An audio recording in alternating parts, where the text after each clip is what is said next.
வணக்கம், நான் உங்கள் சங்கவி.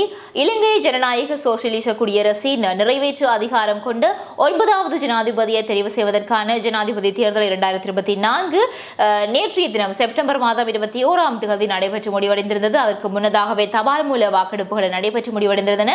அந்த வகையில் நேற்றைய நள்ளிரவு முதல் இந்த முடிவுகள் அனைத்துமே வெளியாகிய வண்ணமாக இருக்கின்றது. ஆரம்ப கட்டங்களில் இருந்து தபால் மூல வாக்கெடுப்புகள் மட்டுமே வெளியாகிய வண்ணமாக இருந்தன. அதனைத் தொடர்ந்து தற்பொழுது ஏனைய நேரடியான வாக்களிப்பு முடிவுகளும் தற்பொழுது கிடைக்கப்பட்டுக் கொண்டிருக்கின்றன. அந்த வகையில் இந்த முறை பார்க்கின்ற பொழுது எதிர்பார்ப்புகள் அனைத்தும் வேறு விதமாக அமைந்ததாகத்தான் கருதப்படுகின்றது. அந்த சமயத்தில் உங்களுக்கு தெரியும், 39 வேட்பாளர்கள் இருந்த சமயத்தில் நிறைய மக்களுக்கு ஒரு பெரிய ஒரு குழப்ப நிலையே ஏற்பட்டதாகவும் அறியக்கூடியதாக இருந்தது. அந்த வகையில் இந்த 39 வேட்பாளர்கள் இருந்தாலும் கூட பேசுபொருளாக இருந்தவர்கள் என்று சொன்னால் அனுரகுமார திசுநாயக் அவர்கள், சஜித் பிரேமதாஸ் அவர்கள், ரணில் விக்ரமசிங்க அவர்கள், அது மட்டுமில்லாமல் தமிழர் பகுதியை எடுத்தோமானால் அரியநேந்திரம் அவர்கள் என்று சொல்லி இந்த 4 பேரை நாங்கள் சொல்லலாம்.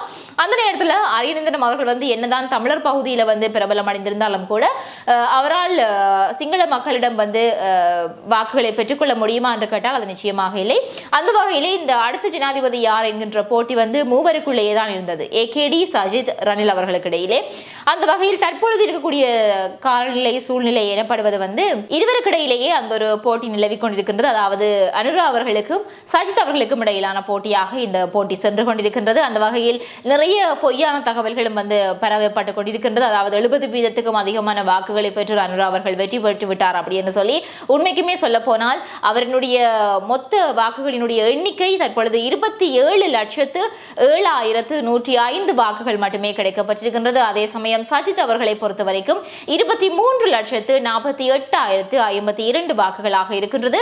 ரணில் விக்ரமசிங்க அவர்களை பொறுத்த வரைக்கும் 11,92,649 வாக்குகளாக இருக்கின்றது. இந்த அடிப்படையில் உங்களுக்கு உண்மைக்குமே சொல்ல போனால் இந்த 27,07,105 எனப்படுகின்ற இந்த வாக்கானது அனுரா அவர்களுக்கு ஒட்டுமொத்த வாக்கு இதுவரைக்கும் கிடைக்கப்பெற்ற ஒட்டுமொத்த வாக்குகளாகத்தான் இருக்கின்றது. இந்த ஒட்டுமொத்த வாக்குகளினுடைய சதவீதமாக நாங்கள் பார்த்தால் 39.52% வாக்குகளைத்தான் அவர் பெற்றிருக்கின்றார். சஜித் அவர்கள் 34.28% வாக்குகளை பெற்றிருக்கின்றார். ரணில் அவர்கள் 17.41% வாக்குகளை பெற்றிருக்கின்றார். அந்த வகையிலே எவரொருவர் 50% அதிகமான வாக்குகளை பெறுகின்றாரோ அவர் எந்தவித சந்தேகங்களும் இன்றி அடுத்த 9வது நிறைவேற்று அதிகாரம் கொண்ட இலங்கை ஜனநாயக சோசியலிச குடியரசினுடைய ஜனாதிபதியாக தெரிவு செய்யப்படுவார். ஆனால் இப்பொழுது வரக்கூடிய இந்த முடிவுகளின்படி சஜித்துக்கும் அனுராவுக்கும் இடையிலான போட்டி மிக குறுகிய அளவாக சென்று கொண்டிருக்கிறது. காரணம் வெறுமனே 3,59,053 வாக்குகள் மட்டும்தான் இடைவெளியாக இருக்கின்றது. ஆகவே இந்த ஒரு வாக்கு எண்ணிக்கை என்பது ஒருவேளை சஜித் முந்தினால் அவர் முன்னுக்கு வரலாம். காரணம், அனுரா அவர்களுக்கான ஆதரவு என்பது நாடளாவிய ரீதியில் இருந்தாலும் கூட தமிழர் பகுதியை பொறுத்த வரைக்கும் அவருக்கான வாக்கு என்பது மிகவும் பின்தங்கிய நிலைமையில் இருக்கின்றது. சஜித் அவர்களினுடைய வாக்கு எண்ணிக்கை தான் அதிகமாக இருக்கின்றது. அதே சமயம் அரியநேந்திரம் அவர்களும் ஒரு சில பகுதிகளில் அதிகளவான வாக்குகளை பெற்றிருக்கின்றார் தமிழர் பகுதியில்.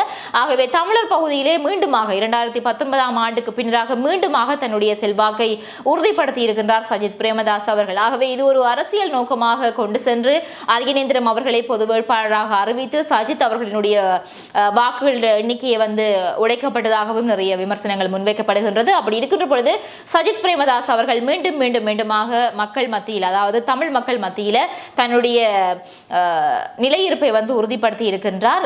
தான் தான் அடுத்த வேட்பாளர் என்பதை மக்கள் மத்தியிலே தமிழ் மக்களுக்குள்ளேயே பிடித்தவர் நான் தான் என்கிறதை மீண்டுமாக அவர் உறுதிப்படுத்தி இருக்கின்றார்.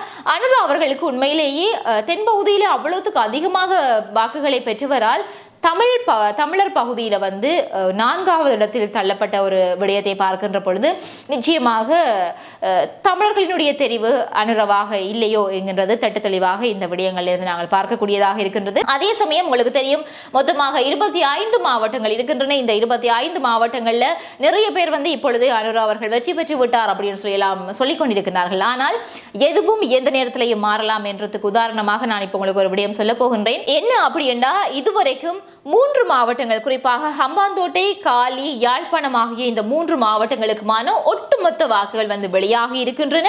இந்த ஒட்டுமொத்த வாக்குகளின் அடிப்படையில் ஹம்பாந்தோட்டையில் அனுரவாக இருந்தால் யாழ்ப்பாணத்தில் வந்து சஜித் முன்னிலையிலே இருக்கின்றார். அடுத்ததாக வன்னி மாவட்டத்தினுடைய முடிவுகளும் வெளியாகி இருக்கின்றன. இந்த தேர்தல் திணைக்களத்தை பொறுத்தவரைக்கும் வன்னி மாவட்டத்துக்குள்ளே 3 மாவட்டங்களை உள்ளடக்கி இருக்கின்றார்கள். முல்லைத்தீவு, வவுனியா, மன்னார் என்று சொல்லி அவர்கள் இதனை உள்ளடக்கி இருக்கின்றார்கள். ஆகவே இந்த வன்னி மாவட்டத்தினுடைய ஒட்டுமொத்த வாக்குகளினுடைய முடிவுகளும் கிடைக்கப்பட்டிருக்கின்றன. ஆகவே ஒட்டுமொத்தமாக 6 மாவட்டங்களினுடைய வாக்குகள் மட்டுமே தான் கிடைக்கப்பட்டிருக்கின்றன. இன்னும் மிச்சமாக 19 மாவட்டங்களுக்கு கிட்ட முடிவுகள் வர இருக்கின்றன. ஒட்டுமொத்த வாக்குகளினுடைய முடிவு வர இருக்கின்றன. ஆகவே பொறுத்திருந்து பார்க்கலாம். எதுவும் எப்பொழுதுமே மாறுவதற்கான வாய்ப்புகள் இருக்கின்றது. இப்பொழுதே நாங்கள் சொல்லிவிட முடியாது அன்றுதான் வெற்றி பெற்று விட்டார் அப்படின்னு சொல்லி.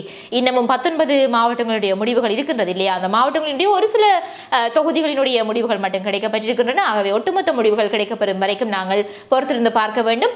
அது மட்டுமல்லாமல் உடனுக்குடன் உங்களுக்கு இந்த தேர்தல் தொடர்பான முடிவுகளை அறிய வேண்டும் என்று சொல்லி சொன்னால் சங்கவீதி ஐக்கோன் எனப்படுகின்ற என்னுடைய சேனல்லையே நேற்றைய இரவு 11:45 மணி முதல் நான் நேரலையிலே இருந்து கொண்டிருக்கின்றேன். இன்று வரைக்கும் நான் உங்களுக்கு நேரலையிலே அனைத்து தகவல்களை உடனுக்குடன் தந்து கொண்டே இருக்கின்றேன். ஆகவே தொடர்ச்சியாகவும் நீங்கள் சப்ஸ்கிரைப் செய்து இணைந்து கொள்வதனூடாக அந்த லைவினூடாக நீங்கள் உடனுக்குடன் முடிவுகளை அறிந்து கொள்ளக்கூடியதாக இருக்கும். ஆகவே இது வந்து இப்போ உங்களுக்கு உடனடியாக ஒரு முக்கியமான விடயம் வந்து உங்களை அடைய வேண்டும் என்பதற்காக குறுகிய ஒரு காணொலியாக நான் பதிவேற்றுகின்றேன். உங்களுடைய கருத்துக்களை இந்த காணொலியை கீழே பதிவேற்றுங்கள். நான் மீண்டுமாக நேரலையில் உங்களை சந்திக்கின்றேன். வணக்கம்.